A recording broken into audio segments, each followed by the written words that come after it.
Au début, il y avait les ténèbres. Et soudain, bang! Survient la naissance d'une expansion infinie de temps, d'espace et de matière. Chaque jour, de nouvelles découvertes dévoilent les mystères, les secrets époustouflants et implacables de l'endroit que nous appelons l'univers. Des milliers de témoins affirment avoir vu des ovnis. Et leurs déclarations sont souvent d'une similitude troublante. Une soucoupe s'est écrasée, ainsi que les corps des passagers. C'est une dissimulation du gouvernement. La plupart des scientifiques disent qu'il n'y a pas de preuves. Oh mon Dieu! Il y a un grand fossé entre un ovni et un vaisseau spatial extraterrestre. Si les ovnis sont vraiment des vaisseaux extraterrestres, quelle sorte de technologie hallucinante trouverions-nous sous le capot? Il faudrait un type de technologie capable d'annuler les effets de l'inertie. En matière d'objets volants non identifiés, avons-nous des preuves?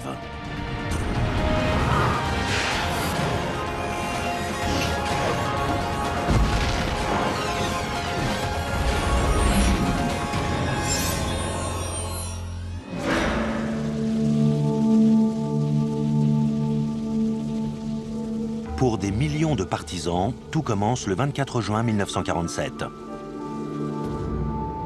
Un homme d'affaires et pilote vole dans son avion privé près du mont Rainier, dans l'État de Washington. Soudain, il voit un groupe de 9 objets volant à une vitesse incroyable. Ils étaient très réfléchissants. Ils volaient à une vitesse supersonique, en formation, et ils avaient de brusques changements de trajectoire. Cette vitesse était hors d'atteinte à l'époque. C'était avant les réacteurs et les avions supersoniques. Étant un pilote chevronné, il a effectué plusieurs manœuvres pour s'assurer que sa vision était bien réelle, qu'il ne s'agissait pas d'un effet atmosphérique. Il a changé l'inclinaison du nez de son appareil, son angle de vol. Il s'est même positionné de façon à voir ces objets sur le fond blanc de la neige. Et ils étaient d'une couleur sombre. Avant qu'Arnold ne puisse se rapprocher, les objets ont disparu. C'était un fait sans précédent dans les temps modernes. Personne n'avait jamais vu une telle chose. Dans les jours qui suivent, des journalistes déforment les propos d'Arnold, alors qu'il essaie de trouver une explication à cet incident. Il a dit qu'ils se déplaçaient comme des soucoupes qui ricocheraient sur l'eau. Le journaliste a mal noté les propos et a dit qu'ils ressemblaient à des soucoupes volantes. Le terme « soucoupe volante » est né. Et l'observation d'Arnold initie le phénomène moderne des ovnis.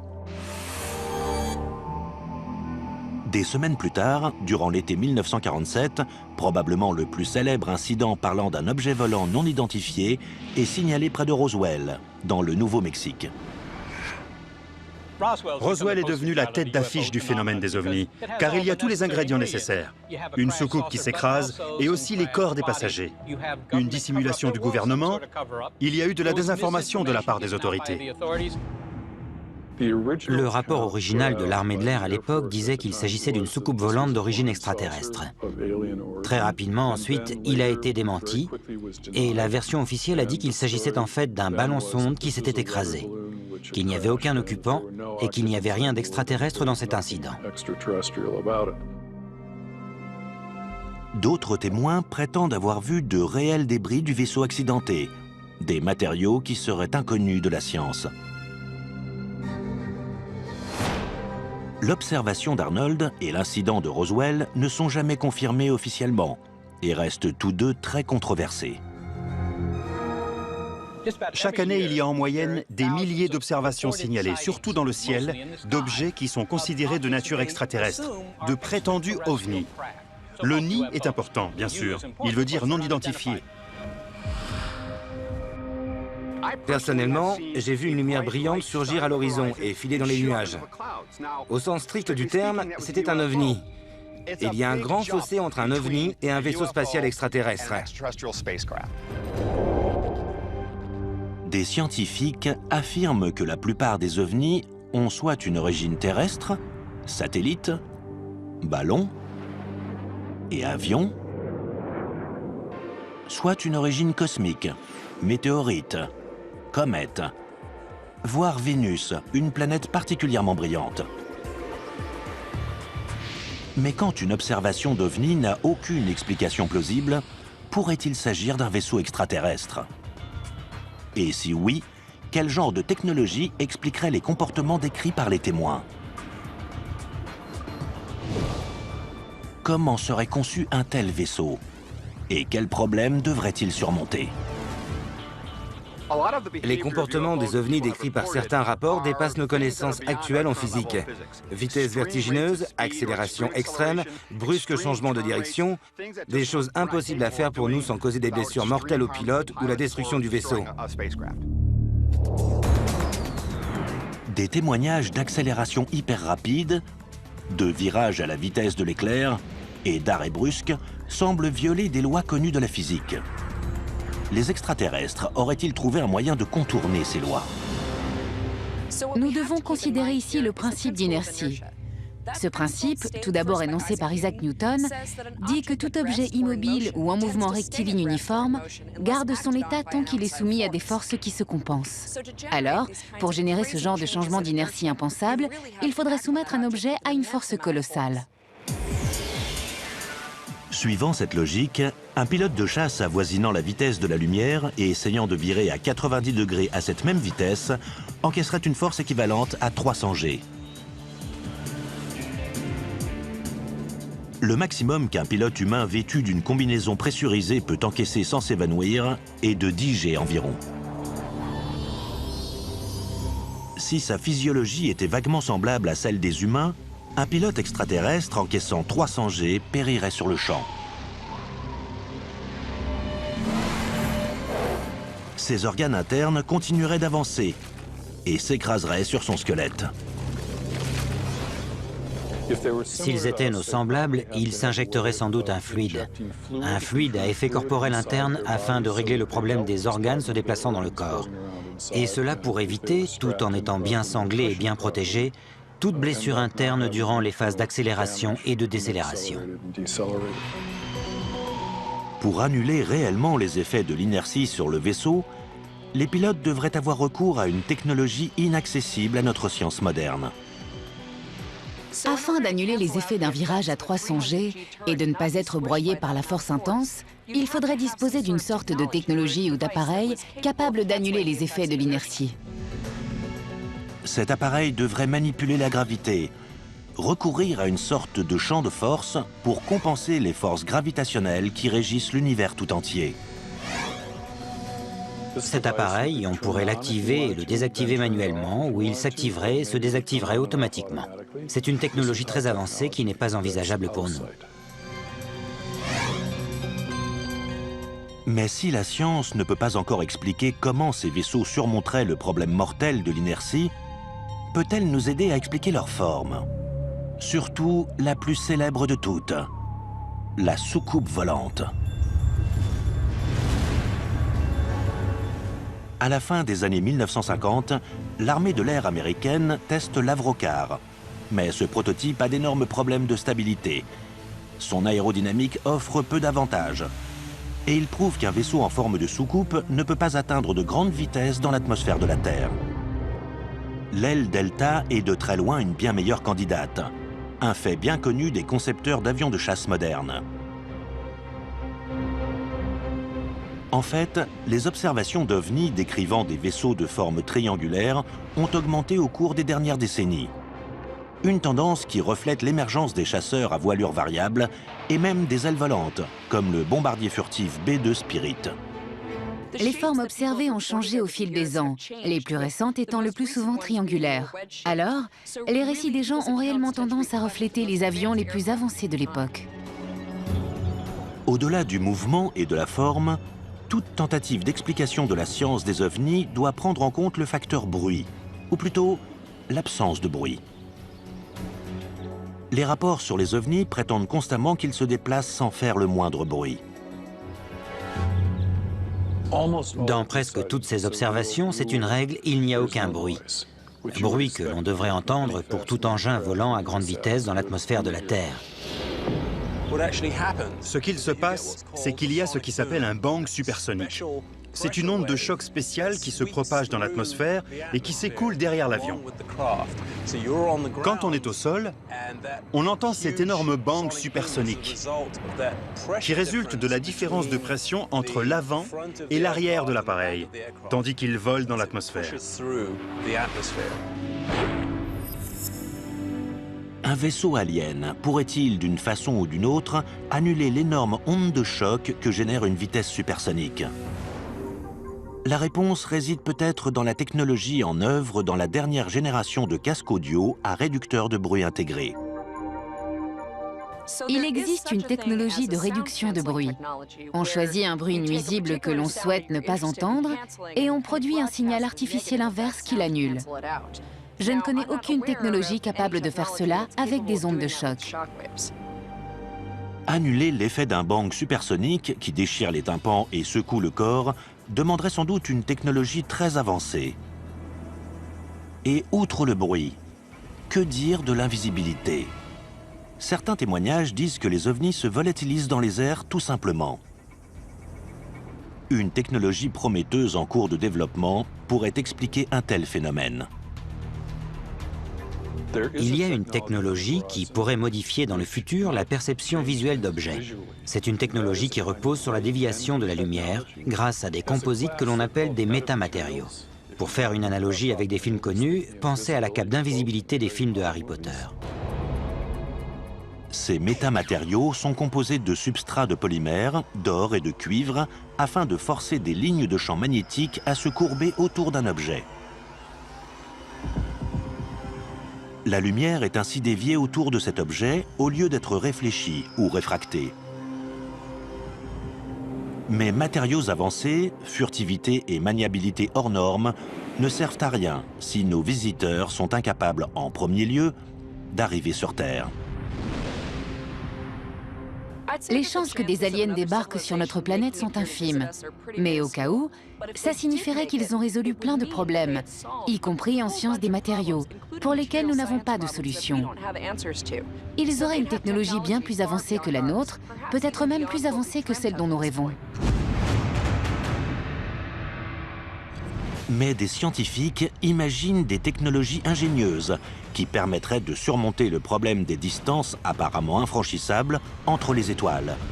Notamment une source de propulsion tellement apocalyptique que nous verrions arriver des aliens à des années-lumière.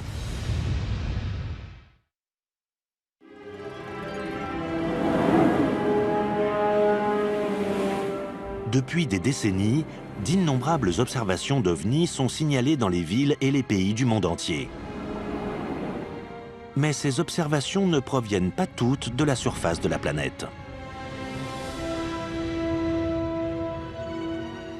Le 19 juillet 2009, les spectateurs d'une vidéo de la NASA, envoyée par la navette spatiale Endeavour, signalent un objet en forme de disque qui flotte au-dessus du bras mécanique de la navette. Des observations d'ovnis comme celle-ci se sont soi-disant produites dans l'espace à travers l'histoire de la conquête spatiale. S'agit-il d'un phénomène cosmique inconnu?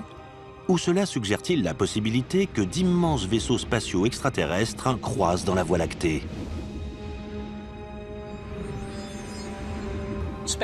Le voyage à travers les étoiles, c'est un des fondements de la science-fiction, non? On le voit dans les séries télévisées, dans les films, mais pourrions-nous le faire? Ou des aliens pourraient-ils le faire? Les distances entre les étoiles sont vraiment gigantesques.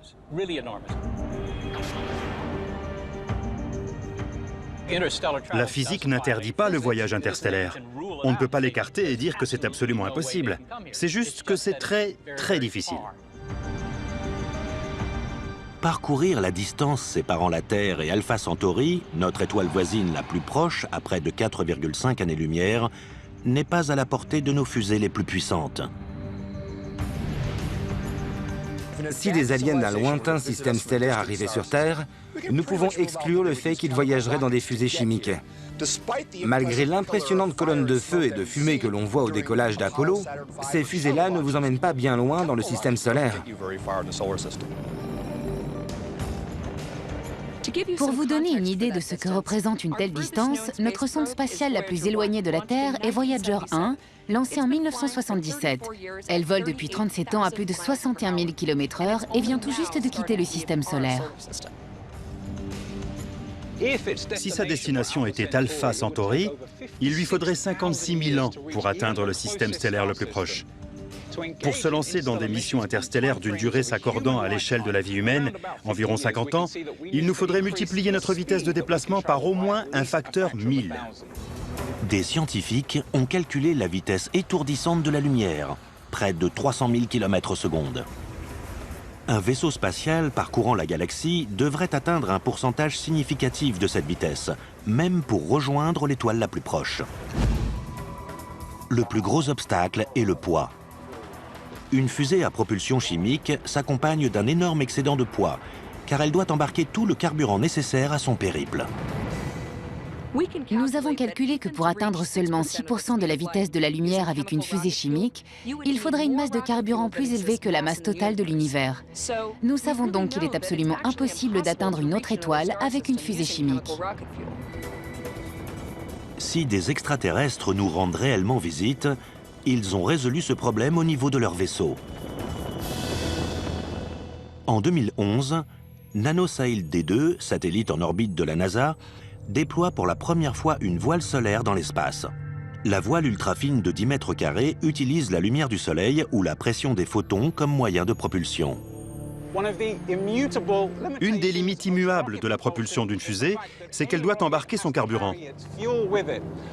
Une voile solaire peut profiter des ressources dispersées naturellement, c'est-à-dire des photons émis par le soleil qui peuvent servir à la propulser. De la même manière, un deltaplane peut voler sans carburant ni moteur, simplement en tirant avantage des ressources naturelles de l'environnement, à savoir l'atmosphère et les lois de l'aérodynamique.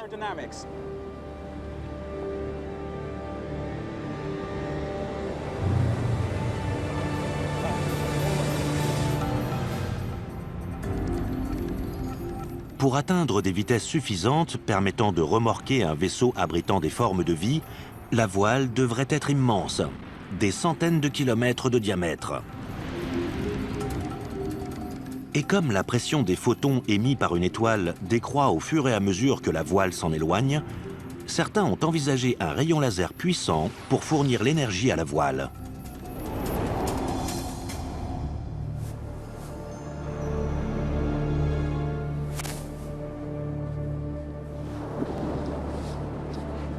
Hélas, ce deltaplane, comme tous les deltaplanes, doit à un moment ou un autre se poser. Mais une voile solaire, propulsée par l'énergie d'un rayon laser, pourrait certainement voyager dans les étoiles. Vitesse maximale d'une voile solaire, environ 10% de la vitesse de la lumière. Durée du voyage de la Terre à Alpha Centauri au moyen de photons générés par laser, environ 45 ans. Actuellement, la NASA et d'autres agences spatiales prévoient de lancer davantage de voiles solaires. Mais il existe d'autres moyens de propulsion plus puissants dans l'univers. Dans les années 60, une méthode de propulsion a été étudiée.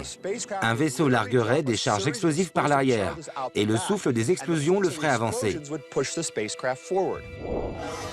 Le prototype s'appelait le projet Orion, et une série d'expériences avec des charges conventionnelles a été effectuée pour montrer que ça fonctionnerait.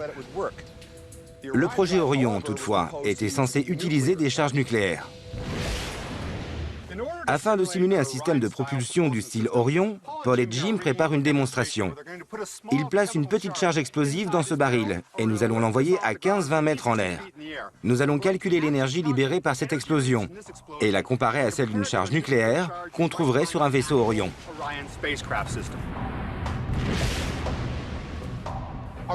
Notre simulation de vaisseau spatial Orion est prête.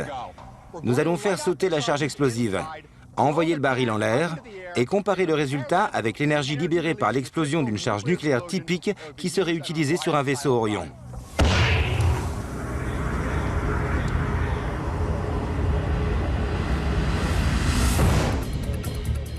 Le vaisseau spatial Orion, étudié à Los Alamos à la fin des années 1950, propose la fission nucléaire comme moyen de propulsion. La fission se produit lorsque le noyau d'un atome se divise en plusieurs nucléides, ce qui se traduit par l'émission de neutrons et le dégagement d'une énorme quantité d'énergie sous forme de rayons gamma.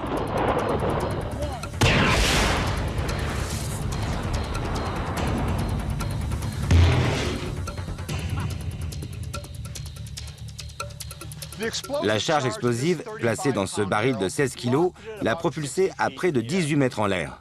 Une petite charge nucléaire semblable à celle d'Hiroshima libérerait environ 27 millions de fois plus d'énergie.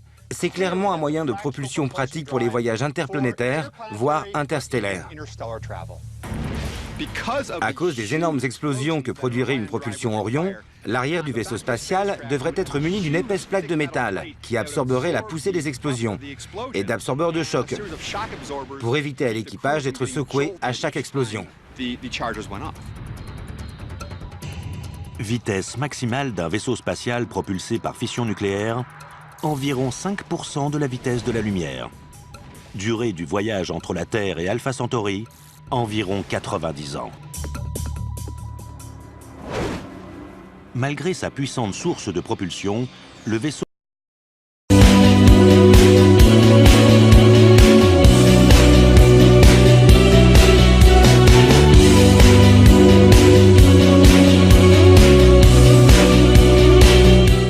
à fission est finalement plus lent que la voile solaire. Accélérer cette vitesse implique de se tourner vers une autre réaction nucléaire, plus intense. La fission nucléaire est bien connue et bien maîtrisée. Nous l'avons utilisée pendant longtemps pour produire de l'énergie. Mais il y a une autre source d'énergie, la fusion nucléaire.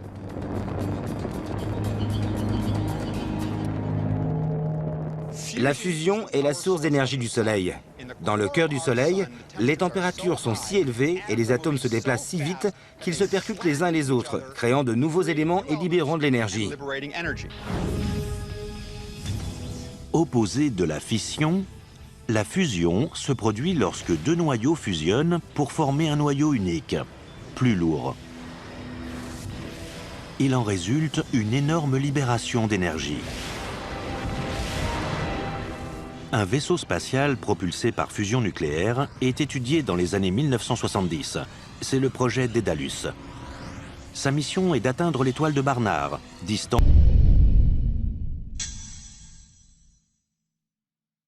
de 5,9 années-lumière. Au lieu de bombes nucléaires, le vaisseau a son système de propulsion par fusion à bord, dans une chambre de confinement. Le carburant d'un vaisseau de classe Daedalus consistait en des pastilles de mélange deutérium et d'hélium-3. Elles auraient été portées à fusion par ce que nous appelons des faisceaux d'électrons. Ce sont des électrons à très haut niveau d'énergie qui auraient percuté les pastilles de deutérium-hélium-3, entraînant leur fusion et le dégagement d'une énorme quantité d'énergie. Le concept de Daedalus exigeait de tirer 250 pastilles par seconde pendant plus de 2 ans. Le vaisseau spatial aurait pesé 55 000 tonnes, le carburant représentant l'essentiel du poids. L'excédent de poids d'un tel vaisseau serait élevé. Mais une civilisation avancée pourrait éliminer le problème en se ravitaillant en hydrogène durant son voyage stellaire. Le deutérium, ou hydrogène lourd, se trouve en abondance sur Terre, notamment dans l'eau de mer. Mais l'hélium-3 est un isotope plus rare. Dans notre système solaire, on peut en trouver sur la Lune et en vaste quantité sur Jupiter et Saturne. Des scientifiques ont proposé d'utiliser d'énormes collecteurs à hydrogène afin de se procurer l'hélium-3 nécessaire pour voyager dans le vide intersidéral. Il est donc concevable qu'un vaisseau propulsé par fusion nucléaire puisse se rendre dans un autre système stellaire et prendre de l'hydrogène disponible sur place pour faire le plein. Le vaisseau à propulsion nucléaire embarqué éviterait un énorme excédent de poids et atteindrait une vitesse qui permettrait l'exploration d'une étoile proche dans un intervalle de temps raisonnable. Vitesse maximale d'un vaisseau spatial propulsé par la fusion nucléaire, environ 15% de la vitesse de la lumière. Durée du voyage entre la Terre et Alpha Centauri, environ 35 ans. Les coûts faramineux, la logistique et même la politique envers les voyages spatiaux à propulsion nucléaire ont depuis longtemps conduit l'humanité à abandonner tous ces projets. Mais une société suffisamment avancée pourrait délaisser la propulsion nucléaire au profit de ce qui apparaît comme un impossible paradoxe. Voyager à la vitesse de la lumière sans se déplacer.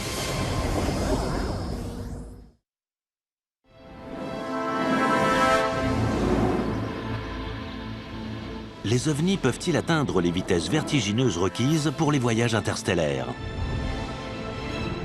Une réponse potentielle était peut-être enfouie à 9 mètres sous terre, au cœur de l'Amérique. Au Tevatron, accélérateur de particules du Fermilab, aux abords de Chicago, dans l'Illinois.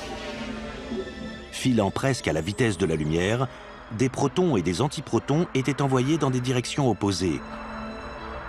Ils se heurtaient dans des collisions libérant d'énormes quantités d'énergie.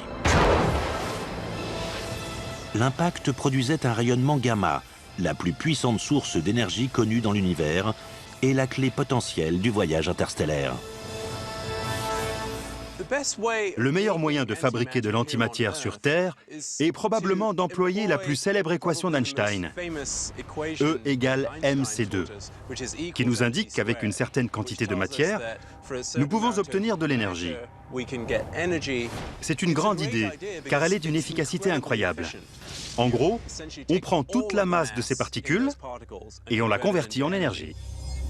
Mais comment l'antimatière peut-elle exister dans l'univers si elle doit être fabriquée artificiellement? C'est ce que nous demande Stephen H. de Philadelphie dans Questions sur l'univers. L'antimatière existe-t-elle? Et comment faire pour en obtenir? Stéphane, l'antimatière existe réellement. Et quand elle entre en contact avec la matière normale, ça produit une explosion et une émission de radiation magnétique. Nous pouvons produire de faibles quantités d'antimatière en laboratoire, ou nous pouvons aussi en collecter dans l'espace. Certains rayons cosmiques qui sont chargés, des particules à haut niveau d'énergie venant de l'espace, sont en fait de l'antimatière. Actuellement, les accélérateurs de particules constituent le seul moyen pratique de produire de l'antimatière. Ils en produisent de très faibles quantités. Si nous pouvions trouver un moyen de produire et stocker assez d'antimatière, nous aurions un carburant qui peut être stocké et qui, mélangé à de la matière ordinaire, libérerait une énorme quantité d'énergie à une cadence bien plus élevée que la fission ou la fusion. Comme nous savons que l'antimatière existe, et comme nous savons qu'elle peut être produite et stockée, il est concevable qu'une civilisation avancée puisse produire assez d'antimatière et maîtriser son pouvoir pour créer une fusée propulsée à l'antimatière. Un vaisseau propulsé par antimatière atteindrait des vitesses incroyables, juste en deçà de la vitesse de la lumière, rivalisant presque avec le rayonnement d'une étoile à travers la galaxie. Durée du voyage entre la Terre et Alpha Centauri, distante de 4,5 années-lumière, environ 5 ans. Sur le plan humain, produire assez de particules d'antimatière pour propulser un tel vaisseau spatial aurait un coût astronomique. Il serait peut-être abordable pour des aliens, mais le prix à payer pour ce vaisseau serait effroyable. Les rayons gamma générés par la propulsion à antimatière sont extrêmement dangereux. Ils pourraient détruire la structure cellulaire de tout être vivant à bord. Le vaisseau devrait comporter un mécanisme de protection évolué pour garder l'équipage en vie. Et à des vitesses aussi grandes, il existe des menaces destructrices dans l'univers. L'espace est plutôt vide, mais si on se déplaçait à une vitesse approchant celle de la lumière, il faudrait un genre de bouclier de protection très efficace pour se protéger des particules de poussière qui risqueraient d'anéantir un vaisseau allant aussi vite. Mais si les débris de l'espace sont aussi dangereux, pourquoi ne pas les éviter complètement? La solution devrait être familière aux fans de Star Trek, à savoir un vaisseau spatial atteignant la vitesse de la lumière sans même se déplacer. En fait, il faudrait créer ce que l'on appelle une bulle de distorsion. Le nom sort tout droit de la science-fiction. Cela impliquerait de contracter une zone d'espace-temps devant le vaisseau et d'allonger une zone d'espace-temps derrière le vaisseau pendant que le vaisseau resterait immobile à l'intérieur de cette bulle. Cela reviendrait à surfer sur une vague d'espace-temps. Une propulsion par distorsion s'apparente à de la pure science-fiction. Mais en 1994, un jeune physicien très respecté, nommé Miguel Alcubierre, publie un travail sérieux sur la façon de voyager dans une distorsion contrôlable de l'espace.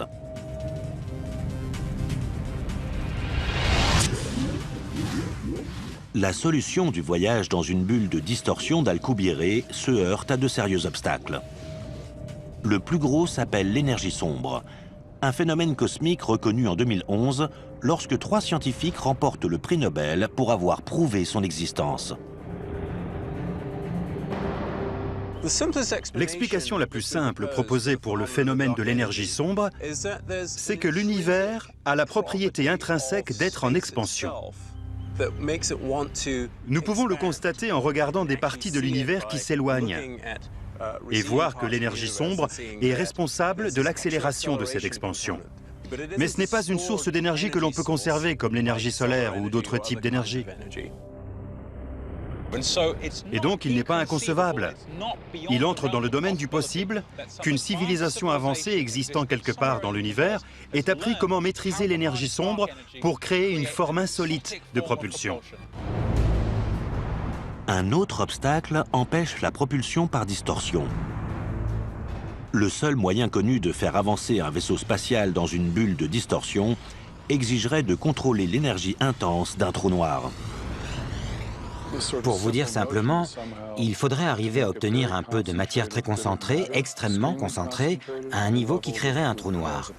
Si on peut générer un trou noir à petite échelle, pour ainsi dire, on pourrait le placer devant le vaisseau et utiliser la distorsion qu'il produirait pour, en quelque sorte, tracter le vaisseau.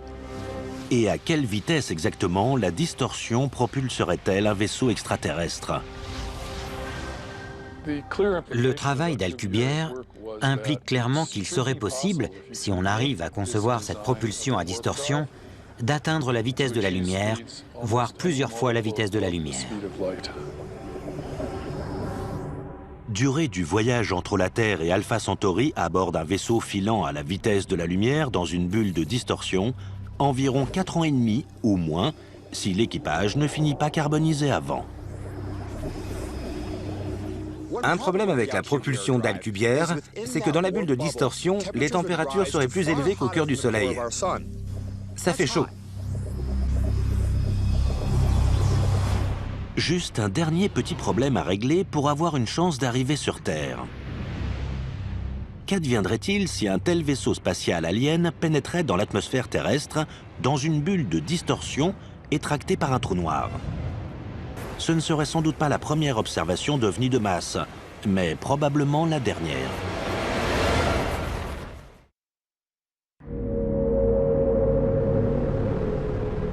« 13 mars 1997. Des milliers de personnes voient un phénomène optique qui dérive dans le ciel d'Arizona. Des rapports qui signalent des lumières formant différents schémas géométriques à flux, ainsi que de nombreuses observations, au-dessus de Phoenix, d'un vaisseau de plus d'1 kilomètre de large, dont les lumières clignotent selon une séquence précise. Pour expliquer les événements de ce soir-là, les lumières dans le ciel de Phoenix étaient certainement des leurres thermiques, larguées par un avion de l'armée, associées à la propension humaine à imaginer une forme qui les relie. C'est l'explication la plus plausible des lumières de Phoenix. Beaucoup pensent que l'incident des lumières de Phoenix est la preuve tangible qu'un immense vaisseau extraterrestre est arrivé. Certains l'appellent même un vaisseau-mère. Le rôle d'un vaisseau-mère alien est fondamental dans les théories de visiteurs extraterrestres. C'est le seul moyen de parcourir les vastes distances de l'espace interstellaire. Je pense que le terme vaisseau-mère est apparu presque en même temps que le terme soucoupe volante. Il illustre la notion universelle voulant qu'on ne puisse pas voyager dans les étoiles avec un vaisseau à taille humaine. Il faut disposer d'un vaisseau gigantesque. Une analogie terrestre pertinente avec un vaisseau mer, c'est le porte-avions. Un porte-avions parcourt de grandes distances sur l'océan, mais son rôle est de transporter des avions qui peuvent décoller et s'engager dans toute mission qui leur est assignée. Si le voyage vers la Terre est long, de l'ordre de plusieurs siècles ou millénaires, le vaisseau mer serait bien plus qu'un simple transporteur. Il y a le vaisseau générationnel, ou arche spatiale, qui est un vaisseau géant, pour l'essentiel une sorte d'écosystème dans lequel des générations de passagers naissent, vieillissent et meurent durant le long voyage qu'il faut au vaisseau pour atteindre sa destination. Peut-être qu'avec une technologie comme la biostase, des passagers biologiques aliens pourraient être mis en sommeil et réveillés au terme du long voyage. Survivre à un tel périple signifierait aussi survivre à l'énergie destructrice propulsant le vaisseau. Solution logique de conception, un vaisseau mer en forme de cigare est la description précise que donnent la plupart des gens signalant un ovni. Avec n'importe quel système de propulsion avancé, on voudrait placer l'équipage le plus loin possible du moteur à énergie. Une conception possible serait une forme très allongée et très fine, le moteur situé à une extrémité du vaisseau, et un ensemble de poutres le reliant au quartier de l'équipage le plus loin possible, afin d'éviter des lésions liées aux neutrons à haut niveau d'énergie, aux rayons X ou aux rayons gamma du système de propulsion. Si une telle arche spatiale était en réalité venue sur Terre, nous en aurions la preuve accablante et irréfutable. Ces technologies insolites de propulsion ont toutes une chose en commun. Elles irradient d'énormes quantités d'énergie. Et donc nous verrions arriver un vaisseau, comme un phare sur la côte, à des années-lumière parfois. L'émission concentrée de rayons X, de rayons gamma ou de particules subatomiques serait suspecte, car nous ne voyons pas cela dans notre environnement dans des circonstances normales. Au-delà de la preuve visuelle évidente, l'effet physique d'un vaisseau mer s'approchant aussi près de la Terre pourrait prendre la forme d'une terrifiante apocalypse. Si pour une raison quelconque, cette technologie ou ces extraterrestres ne pouvaient éteindre le moteur, ce serait catastrophique pour la vie sur Terre, car nous serions bombardés de neutrons à haut niveau d'énergie, de rayons X et de rayons gamma. S'il s'agit d'une version de la propulsion à distorsion, alors nous parlons de distorsion de l'espace-temps. Et mieux vaudrait ne pas trop s'approcher d'une énorme masse, y compris d'une planète. Des scénarios aussi catastrophiques sous-entendraient que des visiteurs aliens sont prêts à risquer leur vie dans un voyage interstellaire. Mais il y a peut-être un meilleur moyen.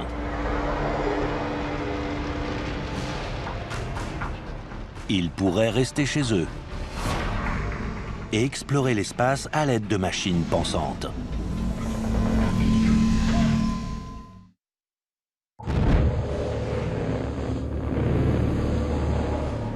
Pour beaucoup d'ardents partisans du phénomène des ovnis, l'événement de Roswell au Nouveau-Mexique durant l'été 1947 est une rencontre extraterrestre primordiale dans l'histoire humaine. Dans la culture populaire, le détail qui demeure du prétendu crash provient de la description des corps extraterrestres retrouvés sur les lieux. Lors des décennies qui suivent, cette vision de l'alien, le petit gris, devient le standard reconnu de la science-fiction et des signalements récurrents de rencontres avec des aliens. La tête démesurée explique peut-être un trait attendu de la biologie alienne, une intelligence supérieure. Le crâne plus grand renfermerait un cerveau plus gros et plus évolué que le nôtre. Maîtriser les énormes épreuves du voyage interstellaire demande certainement une intelligence supérieure. Mais cela exige-t-il autre chose que n'ont pas les organismes biologiques ? Un domaine où la science-fiction fait peut-être une grosse erreur, c'est d'imaginer que les aliens sont biologiques, qu'ils sont des êtres vivants. Je pense que les possibilités concernant les types d'organismes qui pourraient voyager dans les étoiles sont très ouvertes. Une possibilité, qui apparaît parfois en science-fiction, est celle de machines intelligentes. Selon une récente équation appelée la loi de Moore, le nombre de transistors dans un microprocesseur double tous les 18 mois, ce qui signifie que les ordinateurs sont 2 fois plus rapides. Cette tendance dure depuis plus d'un demi-siècle et devrait se poursuivre jusqu'en 2020 ou au-delà. L'explosion exponentielle de la vitesse d'exécution des ordinateurs ouvre la porte à un cliché de la science-fiction, l'intelligence artificielle. Alors si on invente une machine qui pense, 100 ans plus tard, cette machine n'est pas seulement plus intelligente que vous, elle est plus intelligente que tous les humains ayant vécu. Voilà la différence entre l'intelligence artificielle et l'intelligence naturelle. L'intelligence artificielle peut évoluer bien plus vite.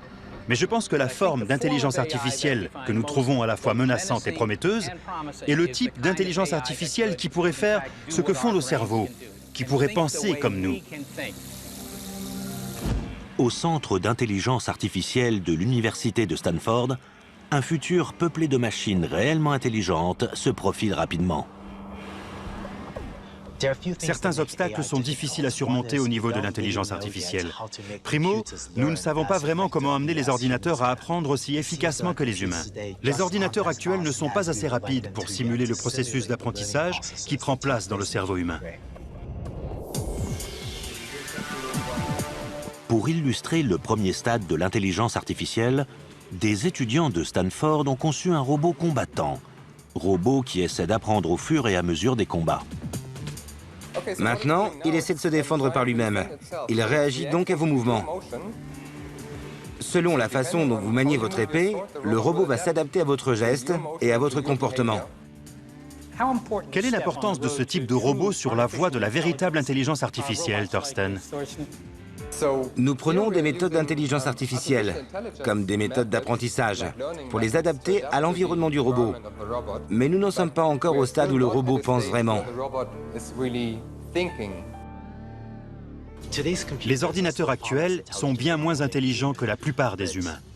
Mais dans le futur, je pense que les ordinateurs pourraient finalement égaler, voire surpasser l'intelligence humaine. Et si c'est le cas, imaginons que nous ayons tous un ordinateur dans notre portefeuille ou dans notre portable. À quel point cela changerait-il la civilisation? Et quelles choses fabuleuses pourrions-nous alors faire? En l'état actuel des choses sur Terre, le robot qui se défend tout seul est une analogie grossière avec le type de machine intelligente capable de piloter un vaisseau dans l'espace.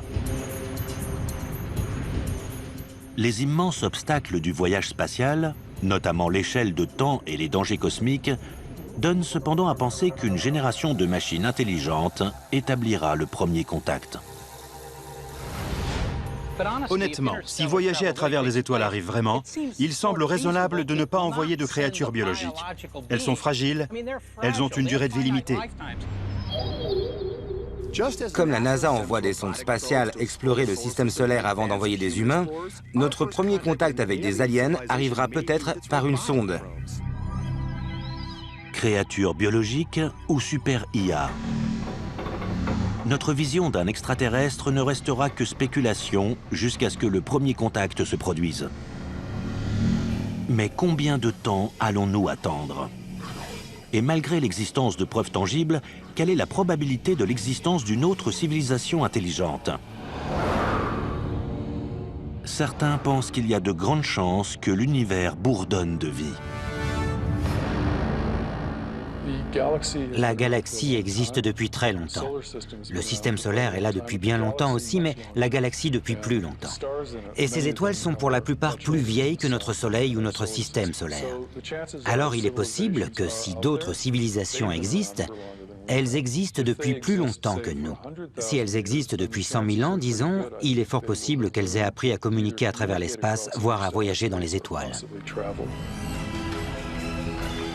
Jusqu'à ce qu'un premier contact ait lieu, l'humanité va continuer à voir des ovnis dans le ciel. Aucun n'a été reconnu comme vaisseau extraterrestre jusqu'à présent. Mais cela n'écarte pas la possibilité que l'humanité découvre un jour la preuve d'une autre civilisation intelligente, soit dans l'espace lointain, soit plus près de notre planète.